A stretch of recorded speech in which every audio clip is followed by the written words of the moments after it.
Para la gloria de Dios, entonces, burdens are lifted at Calvary.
Amén.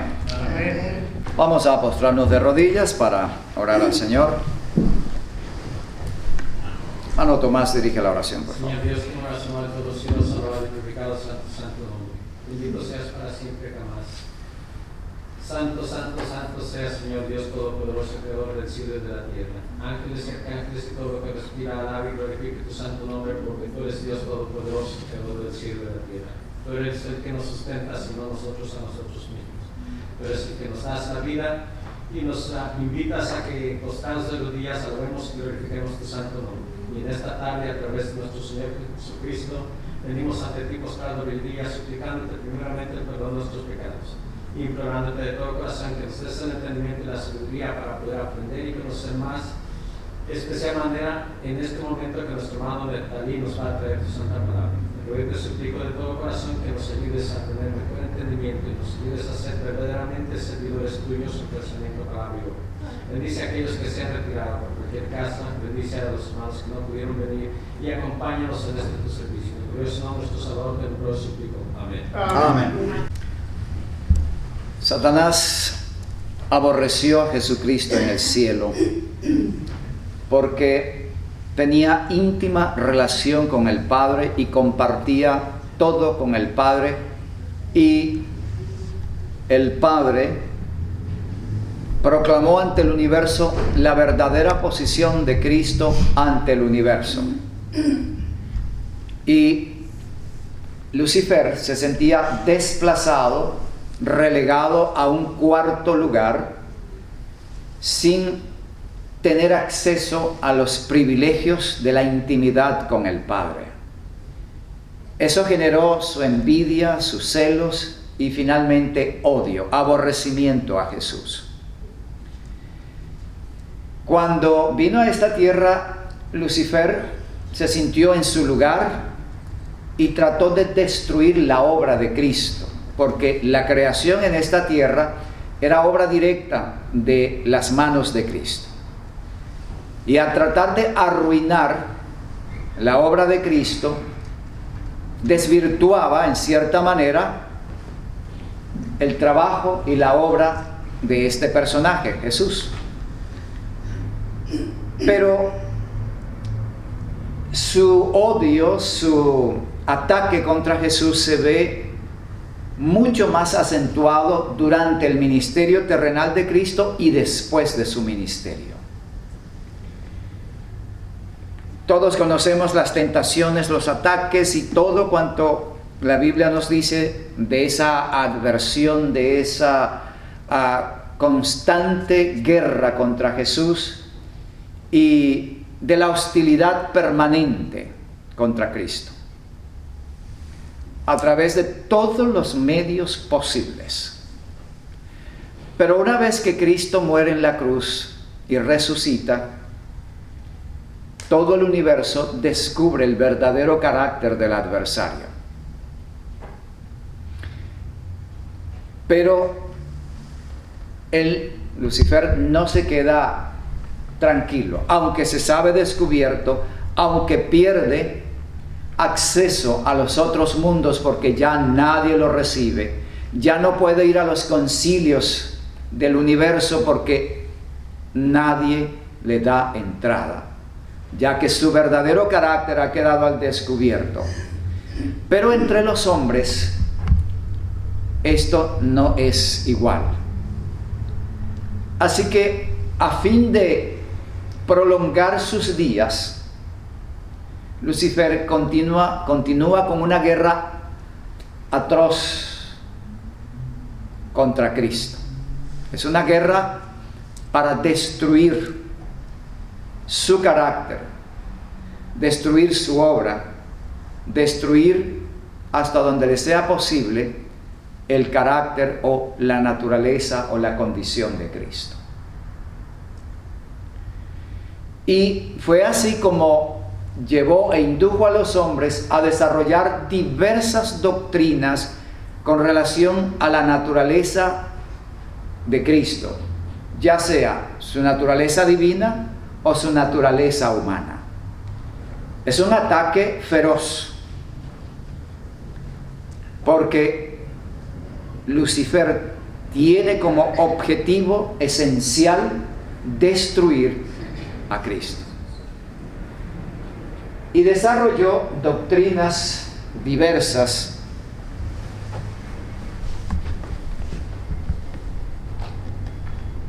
como el adopcionismo,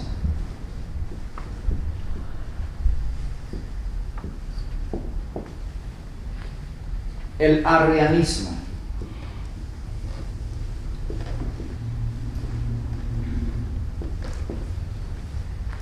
y otras más. Hoy yo quiero ocuparme del arrianismo. Menciono el adopcionismo solo como ejemplo de otras doctrinas que son disposiciones directas de Satanás. Pero se usa hoy el adopcionismo. No son conocidos, pero existe. El adopcionismo consiste en creer o enseñar que Jesús nació simplemente como el hijo de María y José o de algún otro hombre. Jesús era un ser humano normal como cualquier otro, producto de una relación no muy legal. Si era hijo de José, bueno, estaban desposados, legalmente no les correspondía tener intimidad, pero bueno, se apresuraron y nació Jesús. No hijo de Dios. No hijo de Dios, hijo de hombre y mujer. Pero debido a la consagración de Cristo a Dios, es decir, su entrega, su misión completa, Cristo fue adoptado, de allí adopcionismo, fue adoptado como hijo de Dios el día de su bautismo. Imagínense ustedes semejantes creencias, ¿no? Hay gente que ha creído, ha enseñado eso. ¿Ok? Bien. El arrianismo. Quiero detenerme aquí un poco, porque esto sí se enseña hoy día, abiertamente. El arrianismo surge a través de un personaje llamado Arrio, es lo que se conoce, el nombre completo no se sabe, Arrio de Alejandría. Él era un católico, un monje, un sacerdote católico en Alejandría. Y por las enseñanzas de sus maestros, él desarrolló y perfeccionó, hasta su entendimiento, una doctrina que establece jerarquías entre el Padre, el Hijo y el Espíritu Santo.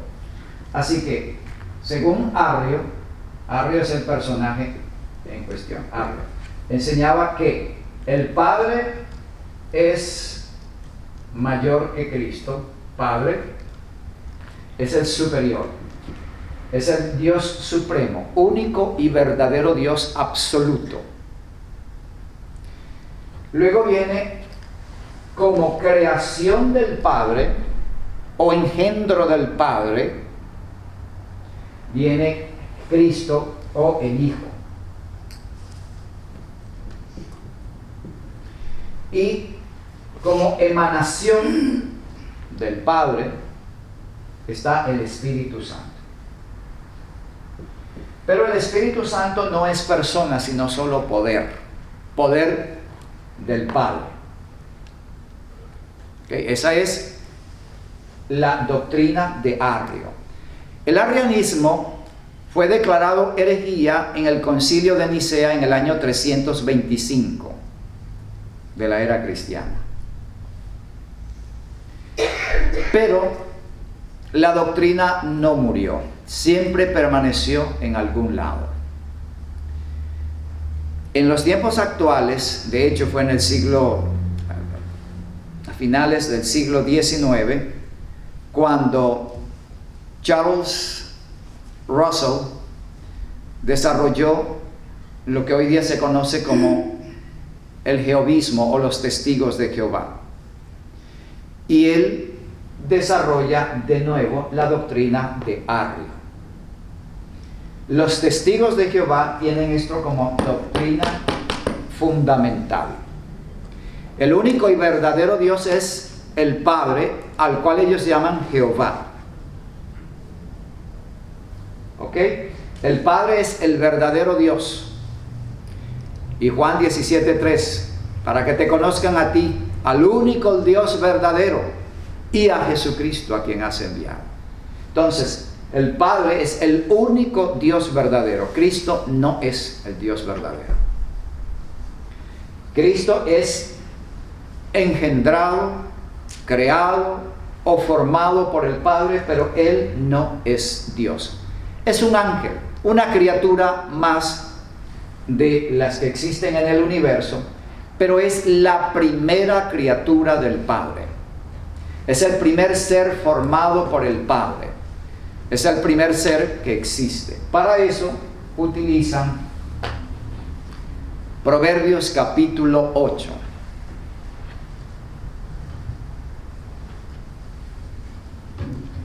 Para hablar de la creación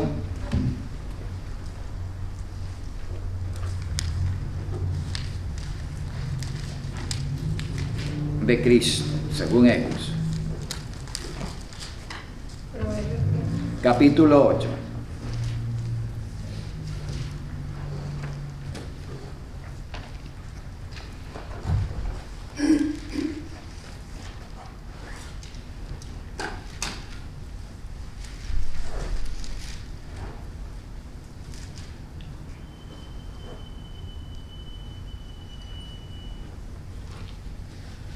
Si todo el capítulo habla, ok. Pero vamos a... todo el capítulo 8, pero vamos a leer el versículo 22. Dice: Jehová me poseía en el principio, ya de antiguo, antes de sus obras. Eternamente tuve el principado desde el principio. Antes de la tierra, antes de los abismos, fui engendrada. Antes que fuesen las fuentes de las muchas aguas, antes que los montes fuesen formados, antes de los collados, ya había sido yo engendrada.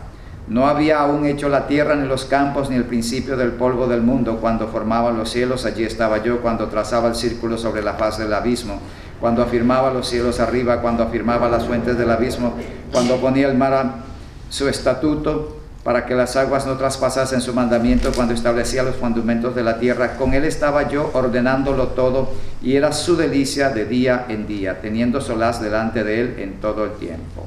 En todo tiempo. Bien.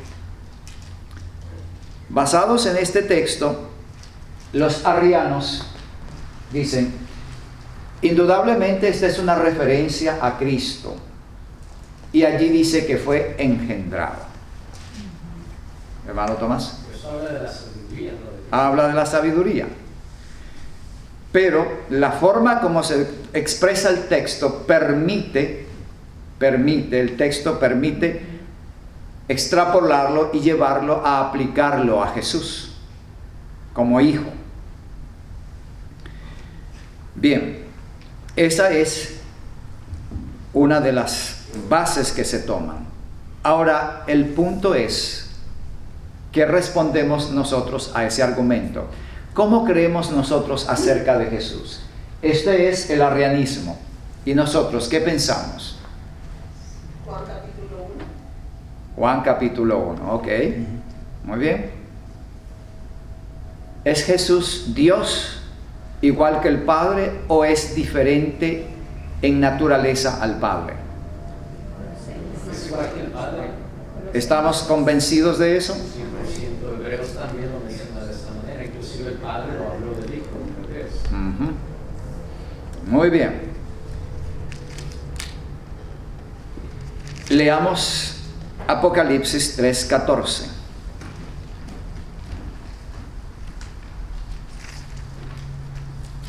Hermano, ¿cuál fue el otro versículo? Mateo 17. Digo, ¿cuál era el versículo anterior que dijo Mateo 17 o algo parecido? Lo que estaba leyendo anteriormente era... No, pero antes de Proverbios dijo un versículo. Juan 17:3. Juan 17, ok, gracias. Pero para probar qué es la sabiduría, este texto, si da para probar qué es la sabiduría, Proverbios. Pues sí, si se lee todo el contenido, está. Sí, repito, el texto permite aplicarlo a Jesús. Correcto, pero da para aplicar lo que es a la sabiduría. Bueno, la sabiduría es lo que dice allí. Ahora, el asunto es, si la sabiduría fue engendrada y la sabiduría es Cristo, siendo que el Padre es eterno, entonces el Padre tuvo una eternidad sin sabiduría. Correcto, por eso le digo. Y el Padre tuvo una eternidad que no era Padre. Ese es el punto. Ese texto. Es muy fuerte. Hermano, vamos. Pero Pablo dice que todo fue creado por él y para él. So, si hablamos de si estaba antes o después, claramente la Biblia dice que Dios existía antes de la creación. ¿Ya? Aparte, Pablo mencionó también de que Jesús estaba como su amigo delante del Padre intercediendo por él, incluso antes de la que Jesús viniera a morir. Eso lo entendemos. Pero el punto es que antes que existiesen los montes, existiese cualquier cosa, yo fui engendrada. Eso es lo que dice el texto de Proverbios. Los arrianos lo llevan al punto de decir, bueno, este personaje, esta sabiduría es Cristo. La sabiduría es Cristo. Cristo es la sabiduría representada o presentada allí en esos términos. Así que Jesús, si la sabiduría es engendrada, la sabiduría tiene un comienzo y Cristo, al ser la sabiduría, tiene un comienzo, es un punto de partida. Jesús no es coeterno con el Padre, es lo que ellos plantean. Pero el problema es que al asumir esa posición, entonces hay un tiempo en que el Padre no es Padre y en que el Padre no tiene sabiduría. Y en castellano decimos, quien no tiene sabiduría, ¿cómo se llama? Ignorante. Bruto, ignorante. Entonces, si el Padre tuvo que crear la sabiduría, antes de ese momento no tenía sabiduría, porque no existía la sabiduría. Ahora, ¿cómo es que sin tener sabiduría va a crear la sabiduría?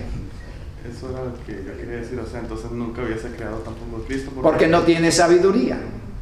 Por eso es. Entonces es un absurdo caer en ese terreno. La Biblia nos habla en términos que nos permiten entender hasta cierto punto lo que es la divinidad, pero no nos da una revelación completa acerca del alcance de lo que es la divinidad en su totalidad. Bien, veamos Apocalipsis 3, versículo 14. ¿Quién lo quiere leer, por favor? Y escribe el ángel de la iglesia de los laodicenses: estas cosas dice el Amén, el testigo fiel y verdadero, el principio de la creación de Dios. Oh, ¿quién es el Amén? ¿El testigo fiel y verdadero? Ok, el principio de la creación de Dios. Ahora sí. Y los arrianos se ufanan. Mira, aquí dice, Cristo es el primer ser creado. En primer lugar, allí no dice que es el primer ser creado. Ahí dice el principio de la creación de Dios. Bueno, pero el principio de la creación de Dios es el comienzo de la creación de Dios. Así que Dios comienza su creación por Jesús. ¿Qué diremos a esto? Es asumir. Bueno, Juan, nuestra hermana lo dijo hace rato, en Juan 1 dice, en el principio era el verbo, el verbo era con Dios y el verbo era Dios. Este era en el principio. Entonces,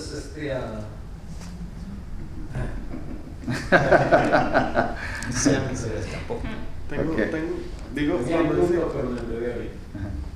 Cuando dice que Cristo es el principio de la creación, en ese modo significa como que Él...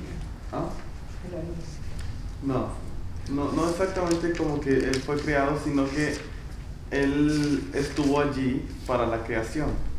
O sea, ayudó. Él es el que hizo la creación. El que hizo la creación. Ok, por ahí va la situación. Por ahí va. Bueno, entonces tiene un principio. Hermano, vamos. Yo creo que lo que quería explicar, hermano Tomás, es que si el verbo era Dios y el verbo estaba con Dios, lo que quiere decir es que Él fue el que fundó todo. Él fue el que, como si vamos al contexto de Apocalipsis, que fue el principio de la creación, es como que yo fui el que creé todo. Correcto, por ahí es. Esa es la idea. Él es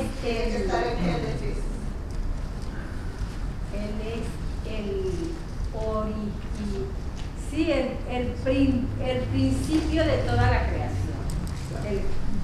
Como el que dio la idea. Es como Principio la manifestación del poder. Causal. El origen. Principio causal. La causa original. hay algo antes que eso, hermano. Causa original. En el versículo hay algo antes que eso. En la historia de la redención, ¿sabe? No le podemos sacar eso a los arrianos. No. Pero también quiere decir Antes que que eso dice, y escribe el ángel de la iglesia de la Odisea, he aquí el amén. ¿Qué es amén? Así sea. el verbo. Así sea. Y al mismo tiempo el amén se utiliza para el final. ¿Ya? Sí, o sea que concluye todo. Ok. El amén es para aprobación, aprobar, Así sea. que así es. Afirmar. Afirmar, Ya, ok. Hermano David. Pero, ¿qué es lo que explican sobre Génesis 2:26? Que dice que hagamos al hombre a nuestra imagen. Entonces, Ya Cristo había sido creado. Para el momento de la creación del hombre, ya Cristo había sido creado, así que los dos ya existían. Tiene que ver eso. Sí. Porque como Cristo es el primer ser creado, entonces, bueno, todo lo demás, ok, ya viene. Aunque hay un pequeño detalle, discúlpeme, pero en Hebreos dice, hoy yo te he engendrado. Creo que no me va a dar tiempo de explicar esto. Tenía la intención de explicar Apocalipsis 3:14 y Hebreos 1, ese versículo. Ok, vamos a explicar o a expresar cómo se aclara ese argumento, Apocalipsis 3:14. Es con Juan capítulo 1, pero es el versículo 3. Todas las cosas por Él fueron hechas, y sin Él Nada de lo que es hecho. nada de lo que es hecho fue hecho. Ok, atención a eso. Sin Cristo, nada de lo creado existe. Implica que todo lo creado, todo lo que existe en el universo como creación, es producto de Cristo. Eso es el principio de la creación. Como causa original de la creación. Pero ellos dirían entonces que Él es la causa, o sea, el Padre, Dios, Jehová, vio que Cristo fue una creación perfecta, quiso hacer lo demás. Cristo llega a ser criatura. Sí. Entonces existe un ser creado sin Cristo. ¿Y qué dice el texto? No existe nada creado sin Cristo.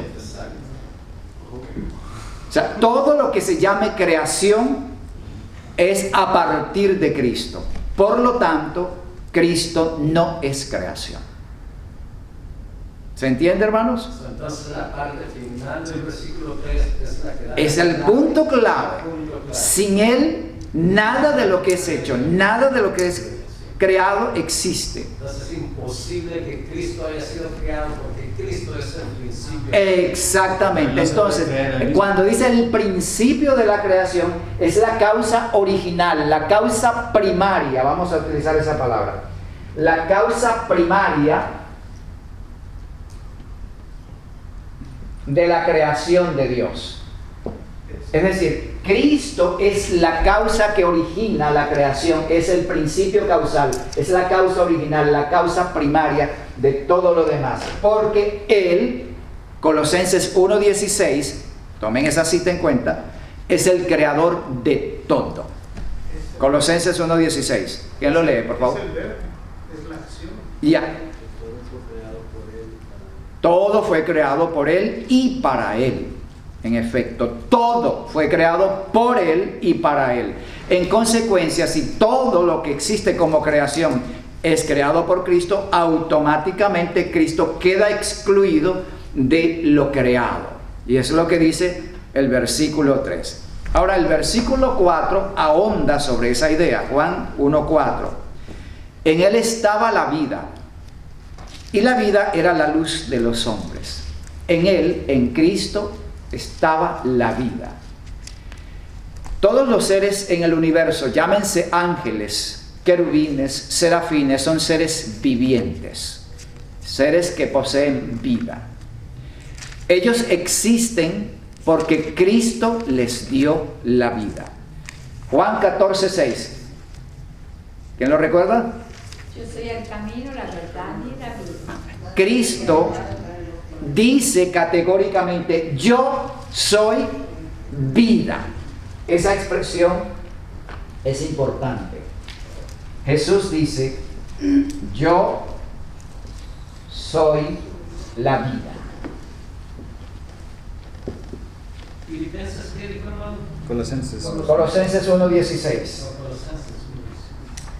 Cristo dice: yo soy la vida. Eso implica que Cristo posee vida propia. Él es vida. Al tener vida propia, su vida no deriva ni depende de otra.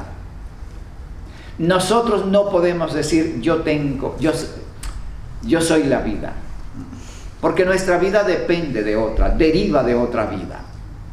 Nuestra vida deriva de nuestros padres y así hasta Adán, y Adán de Dios. Pongo mi vida para gobernar. A eso vamos ahora. Notemos bien, en más de una oportunidad Jesús dijo esto: yo soy la vida. ¿Se acuerdan en Juan capítulo 11, versículo 25? Le dijo Jesús: yo soy la resurrección y la vida. El que cree en mí, aunque esté muerto, vivirá.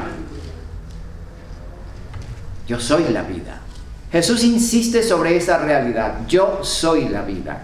El que tiene al Hijo, tiene la vida. Porque Jesús es la vida. Eso significa que Jesús, repito, tiene vida propia. Y es lo que Juan afirma aquí. En Él estaba la vida, y la vida era la luz de los hombres. ¿Ok? En griego hay dos palabras para vida. Zoe, la otra vez lo expliqué un poco en un sermón. Zoe y bios. De bio viene biología, bioanálisis, referencia a la vida material. Pero Zoe es la vida en esencia, lo que es vida, existencia. Bien. En este texto se utiliza Zoe en Juan 1:4. Significa que Cristo es la vida en sí misma. Lo que es la vida es de Cristo. Por eso Juan insiste una y otra vez al respecto. Yo soy el camino, la verdad y la vida, y yo soy la resurrección y la vida. El que cree en mí, aunque esté muerto, vivirá. Ok. Ahora vamos al texto que Mari citaba. Juan capítulo 10, versículo 17. Por eso me ama el Padre, porque yo pongo mi vida para volverla a tomar. Nadie me la quita, sino que yo de mí mismo la pongo. Tengo poder para ponerla y tengo poder para volverla a tomar. Interesante. Cristo está diciendo, yo tengo poder para morir y volver a vivir por mí mismo, porque dice, nadie me la quita, yo la pongo por mí mismo, porque tengo ese poder. Cuando dice, este mandamiento recibí de mi Padre, se está refiriendo a un plan conjunto en el que ambos acordaron que Cristo debía morir para levantarse otra vez de la muerte. Esa es la pregunta crucial hacia los testigos de Jehová, es el principio de la creación. ¿Alguien creado tiene capacidad de crear? por sí mismo? Alguien que tiene una vida derivada, recibida del Padre, ¿puede dar vida? Sí. Buen punto, es una buena pregunta. No da chance para llegar allí. No, cuando ellos ven que tú tienes dominio, enseguida se van, no te dan chance. Pero anyway, ya sabemos cómo desarticular ese argumento. ¿Qué es lo que persigue Satanás con eso, hermano? Con el arrianismo. Cuando ellos presentan a Jesús como una simple criatura, se desvía de tu centro el personaje central de la salvación para llevar tu atención, tu interés a otro lado. Es increíble, es una obra diabólica que pervierte. Y Jesús deja de ser el centro de tu vida porque es una criatura, es un ser, otro ángel más, poderoso, sí, grande, pero una criatura al fin y al cabo. Yo soy criatura, Cristo es criatura, así que Cristo es uno como yo.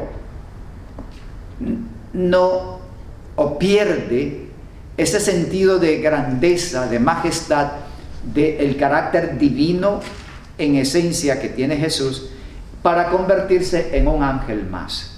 Ahora bien, los ángeles no permiten ser adorados. ¿Se acuerdan en Apocalipsis cuando Juan quiere adorar al ángel? ¿Qué le dice el ángel? Mira que no lo hagas. Apocalipsis 19:10.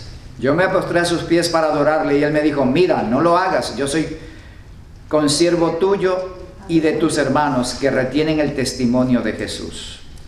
Adora a Dios porque el testimonio de Jesús es el espíritu de la profecía. Ok, un ángel excelso no permite, no acepta la adoración de Juan. ¿Por qué? Porque él es una criatura. Pero nos dice la Biblia que en la resurrección, la primera aparición de Jesús, no estaba allí Tomás. Y Tomás dijo, si no viere su mano herida y metiere mi dedo en su llaga, no creeré. Ajá. Ok. Entonces, esto está, creo que es en Lucas. Bueno, el caso es que ustedes conocen bien la historia. Cuando luego se aparece Jesús otra vez y está Tomás. Tomás, bien, dice Jesús, mete tu dedo aquí y vamos a ver. Juan 20, 27. Juan 20, 27, ajá, y 28. Luego dijo a Tomás: pon aquí tu dedo y mira mis manos, y acerca tu mano y métela en mi costado, y no seas incrédulo sino creyente. Entonces Tomás respondió y le dijo: Señor mío y Dios mío. Y se postró y le adoró. Entonces Tomás no solamente reconoce la resurrección de Cristo, lo reconoce como su Señor y como su Dios. Y Jesús lo reprende por eso. Porque me has visto, Tomás, creíste. Bienaventurados los que no vieron y creyeron. El Espíritu de profecía dice que jamás lo tocó. ¿Jamás qué? Lo tocó. Que creyó en el instante. Ya. Bien, el caso es que Jesús sí acepta adoración. Bien. Ok, la conclusión entonces a la que llegamos con esto es: 1. Apocalipsis 3:14 habla de Cristo como la causa esencial o primaria de la creación de Dios, porque Cristo es el creador de todas las cosas. Cristo es la causa original de la creación. Y es la causa original de la creación porque Él tiene vida propia. Su vida no deriva ni depende de otra. Recuerden que yo soy la resurrección y la vida. Yo soy el camino, la verdad y la vida. Y Juan 1:4. Sí. Yo soy. En Él estaba la luz y la luz era la vida de todos los hombres. Bien. Pero el texto clave es Juan 1:3. ¿Quién lo recuerda?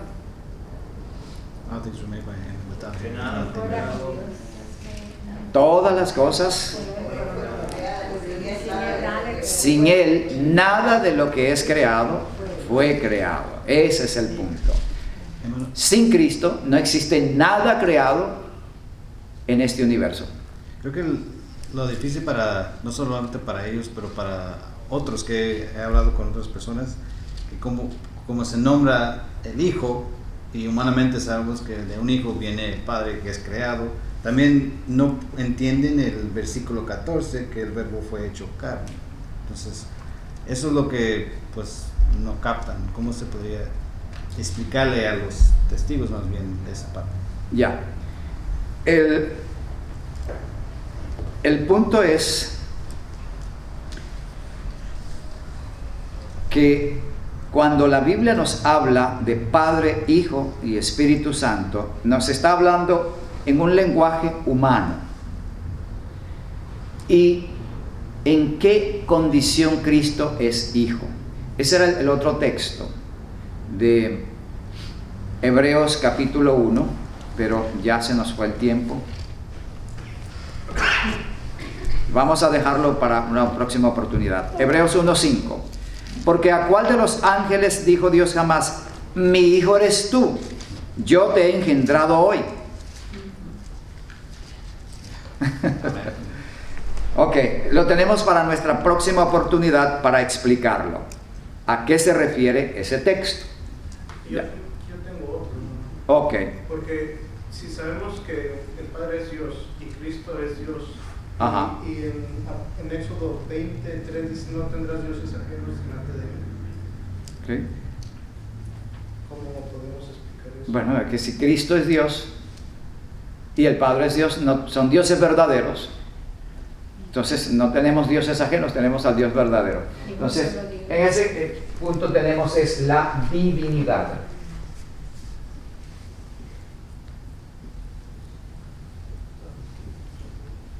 La divinidad está compuesta por 3 personas: Padre, Hijo y Espíritu Santo. Nosotros adoramos a una divinidad.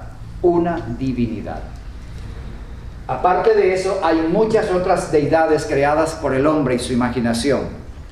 Y cuando Éxodo nos dice: no tendrás dioses ajenos, es refiriéndose a los dioses que no son tales, que se les da el nombre de dioses, pero que no tienen nada que ver con realmente ser dioses. Es decir, Baal, Astarot, Asarte, Belcebú, no, Belcebú es otro, bueno, igual, es un dios pagano. En fin, muchos dioses. El mismo Hebreos, en el mismo mismo capítulo dice, adórenle los Ajá, reyes de la tierra, algo así parecido dice. correcto. Refiriéndose al Hijo.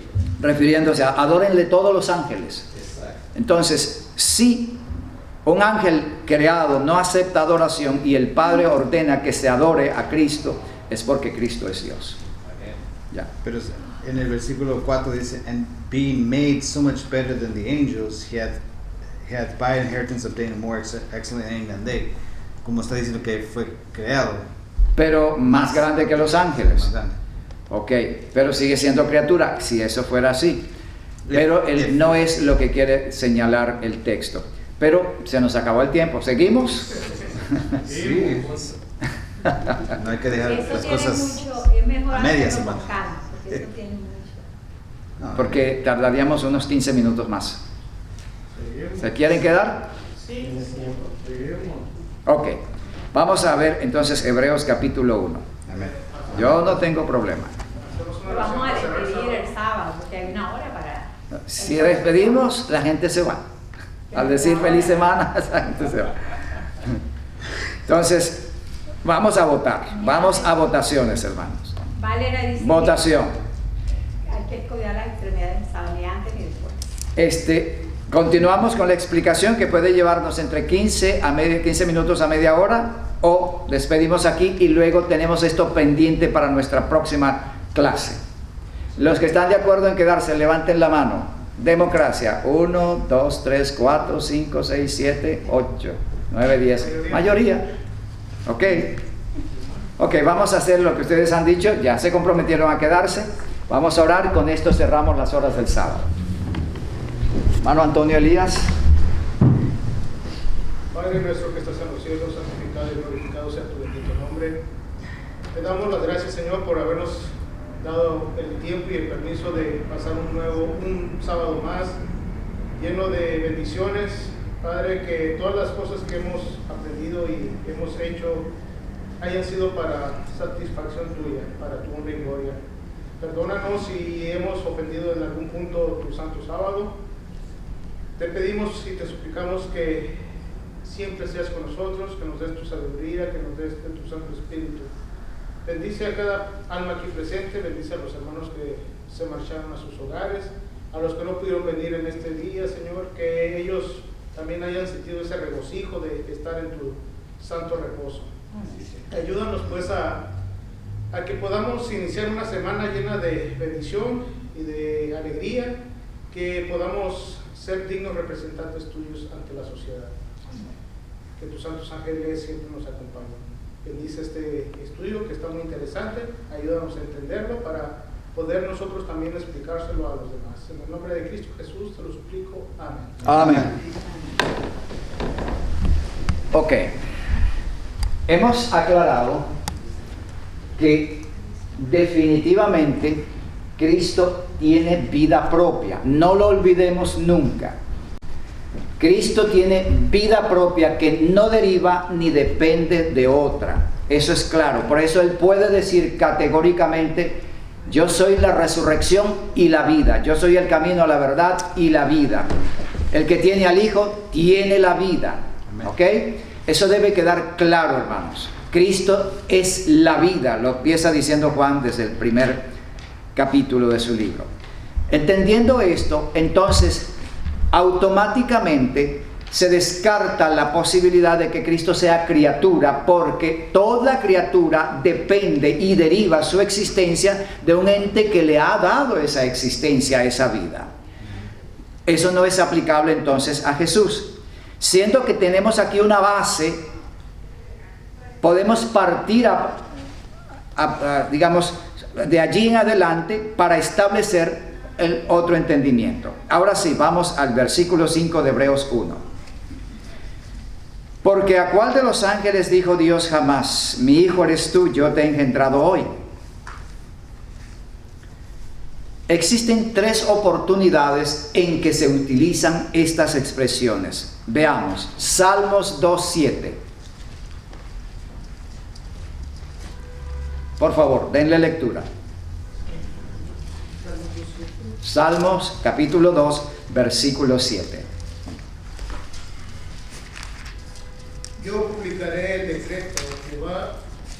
me ha dicho, mi hijo eres tú, yo te engendré hoy. Ok. Bien, este es el texto original que toma Pablo y que reproduce aquí. Salmos 2:7. Bien, veamos Hechos 13:33. Por favor, lectura. Hechos 13:33. God hath fulfilled the same unto us the children, and that he hath raised up Jesus again, and it is also written in the second psalm, Thou art my son, this day have I begotten thee. En español, la cual Dios ha cumplido a los hijos de ellos, a nosotros, resucitando a Jesús como está escrito, también en el Salmo 2, mi hijo eres tú, yo te he engendrado hoy. Ok, noten bien. En Salmos 2:7 se nos habla de yo te he engendrado hoy. Ahora aquí el apóstol Pablo lo aplica a la resurrección de Cristo. ¿Ok? Cuando Jesús nace en esta tierra se cumple Salmos 2:7. Cuando Jesús es engendrado en María. Luego, cuando Jesús resucita, Pablo aplica Salmos 2:7 a la resurrección de Cristo. Pero veamos Hebreos 5:5.